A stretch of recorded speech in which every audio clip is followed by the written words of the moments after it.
Welcome to the studio. We're back inside now after we measured out our glaze and started mixing it outside. And I'm going to do the sieving. So I'm going to finish the mixing and sieve it. I have in front of me the bucket with the glaze in it as it's settling down. And I'm going to keep adding water to this. And I have over here a clean 5-gallon bucket with an 80 mesh sieve. Now you can do a 60 mesh and an 80.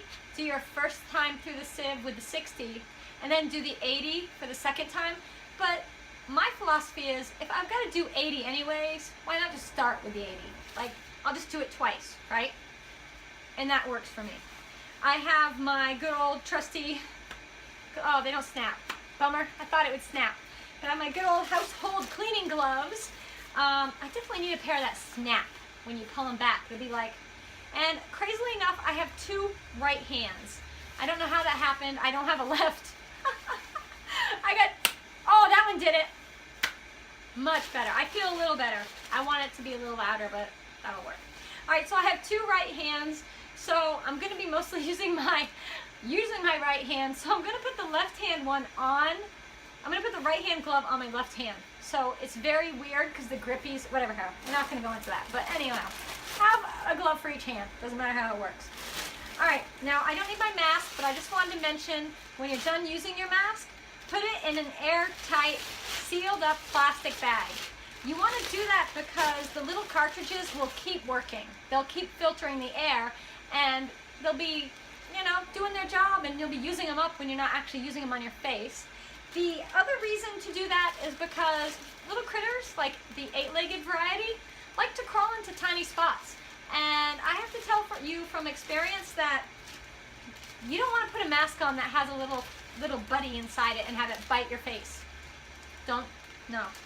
I have lots of things you don't want to do stories because I've done it. Alright, so that's all taken care of and you'll store it wherever.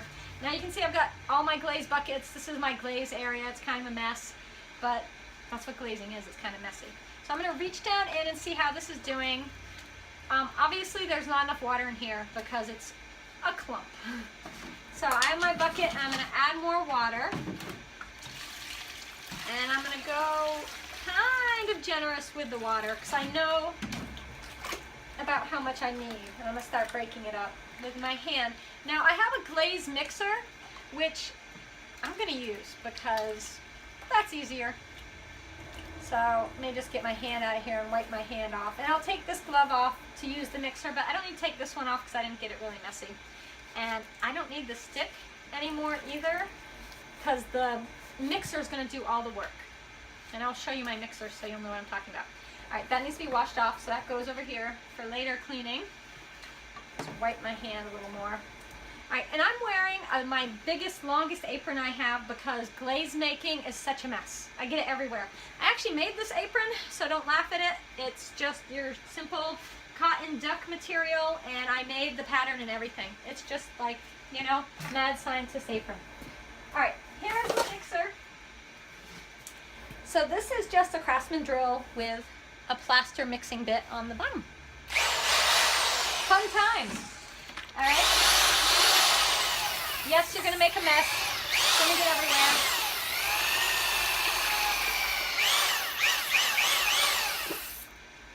Oh, yeah.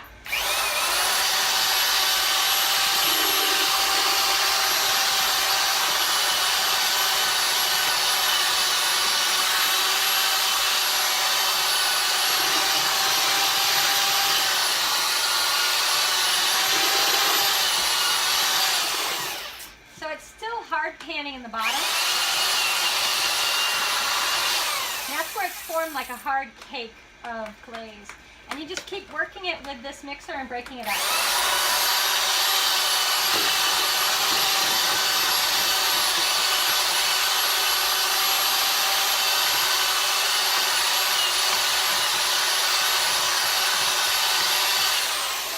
Alright, need a little more water. This glaze needs to be the consistency of heavy cream. Not all glazes need that, but I know this one does. So there's some more water. I'll mix it up a bit.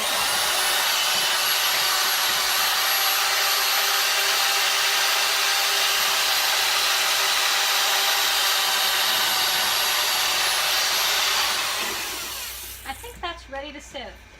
Just double check.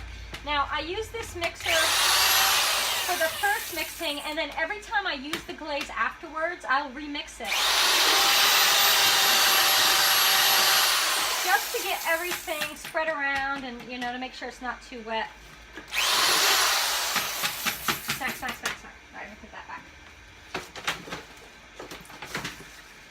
Making glazes is fun. You get to play with power tools. Okie dokie, let's sieve this. Let's see how we're doing. So I do think I'll probably have to add a tiny bit more water, but maybe not. I don't know until after I've sieved it. And I don't want to add it now and find out that, oops, I've added too much. So we're just going to go ahead and pour it into the other bucket here. And that is cold. Woo! That's some cold water I used. Why didn't I use warm water? Yeah, that's the question, right? Okay, so, uh-oh. My hat's falling down my eyes, and I just got glaze. I just got glaze on my glove, and now I can't. Now I just got a coat. All right, let me move this. Here we go. So this is the tricky part. And this is heavy.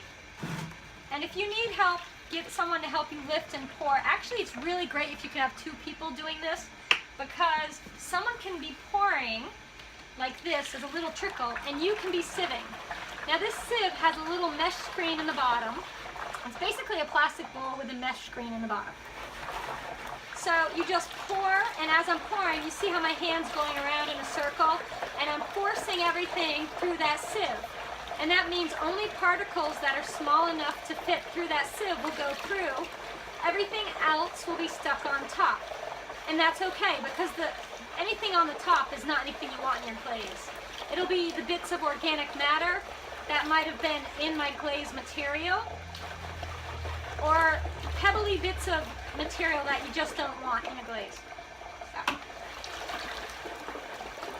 So you can see this gets a bit tedious, and why somebody would not enjoy doing this. Like, this is not on my list of a fun thing to do on a Friday night. Not in the slightest. Now they do make glaze sieves. I think Talisman makes one. I think that's the company. And it has a crank. It's really awesome. The crank actually, you pour the glaze in and you crank it, and it forces everything. It has these little paddles that force the glaze through the sieve. So that's actually fun, using one of those. And you can see I'm getting glaze everywhere. Like, it's down my boot, it's all over my clothes. Yep, I'm wearing an apron and I still got it on my pants and down my boot. Like, there is just no help.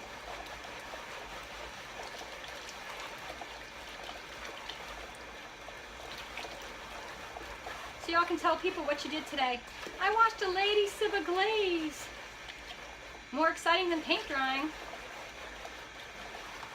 At least this is active. Alright, what else? What do we got up in that bucket? Hello! So there's some chunks of glaze. Put my whole arm down in. You gotta get all these chunks out and sieve them through.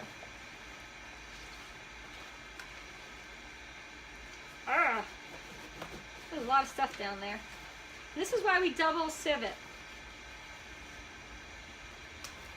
Because all these chunks I'll leave in the top of the sieve, and then I'll just sieve it again through the top, through it, and more of these particles will break up. Alright. So that's everything for that bucket. The reason you can still see some stuff in here is because I was keeping the chung glaze in this bucket before, or else it would be completely clean. So what I'm going to do is, instead of sieving immediately right back into that bucket, I'm going to go and soak that bucket in water and scrape down the sides and completely clean that bucket before I sieve again. But you guys, this is killing me, that the glove's on the wrong hand and the fingertips are curling up. It's so weird. Actually, I don't even need this one on, so I'll take that off. Alright, so this is sieved through for the most part, and you could, technically, you could use it. Like, you could go ahead and be like, that's enough, I'm glazing with it, I don't want to double sieve. That's fine, I've done it when I've been in a hurry, but, you know, if you have the time, sieve it again. But you can see, everything basically went through. A little bit of skeevage on the bottom. Scrape that off into the bucket. Now this is my glaze, and it looks a bit thick. Let's see, I'll lift it up. So the way you tell what your thickness of your glaze is, it's going to depend on each glaze individually, but for me, I want it to be so that if I dip my hands in it, you can still see the indents of where my fingernails are. Does that make sense to you guys? So dip it in, pull it out, and give it a little shake, and let me show you. So you can still see the indents of my fingernails. So this is the consistency of heavy cream, right there. So that's my glaze. So it's good to go. Now if I wanted it to be thinner, I could add more water. But I like this glaze on the thick side. When I use it, it just turns out this beautiful blue surface, so I'm gonna leave that alone. I'm gonna wash my hands because I can't even shut the video camera off because, hello, glazed hands, glazed hands. All right, well guys, I hope this helped a little bit knowing how to mix and sieve a glaze. You know, making glazes, it can be as easy or difficult as you make it. There are so many things to learn and know about glazes. You can dive right into it and get into the scientific aspect, and if that's your thing and you love it, go for it. I encourage you to do so. I like a bit of that, but also I just like the pretty colors. Just saying. I will share a bunch of books that I have that are great on glaze chemistry and formulation, and also on making your own glazes. Like if you want to formulate your very own glaze, which I've done in the past and still use some of my own glazes in the studio, you could do that as well. But if you just want to know how to make a glaze, maybe it's just chun glaze, go right ahead. Give it a try and let me know what you think. Leave me a comment down below or a suggestion of something you'd like to see. Alright guys, I'm going to go. You know, thanks so much for hanging with me. If you enjoyed this video, give me a thumbs up. And if you haven't subscribed to me yet, what you waiting for? You can watch a woman sieve some glazes. It's super fun. Alright.